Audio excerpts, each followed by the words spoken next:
पहिलं तर मला हेच नव्हतं गांभीर्य की आपलं वजन आवाक्यात असायला हवं.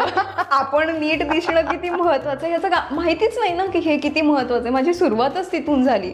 प्रपोज फॅन्स तर कुठेही भेटलो की मग ते गुलाबाचं फूल देण्यापासून असो, कधी कधी आपण लांब असू तर ते लांबून असे फेकतात आपल्याकडे.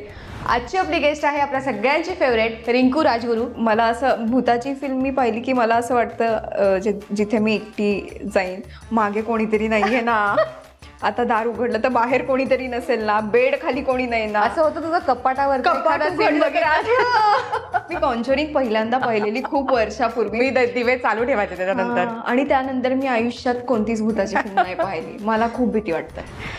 बेटर हाफची लव्ह स्टोरी हा सिनेमा एका वाक्यात जर सांगायचं असेल तर प्रेमात पुढच्या व्यक्तीला आहे असं स्वीकार करणं. पूर्ण एपिसोड पाहण्यासाठी आत्ताच डाउनलोड करा अल्ट्रा झकास मराठी OTT ॲप.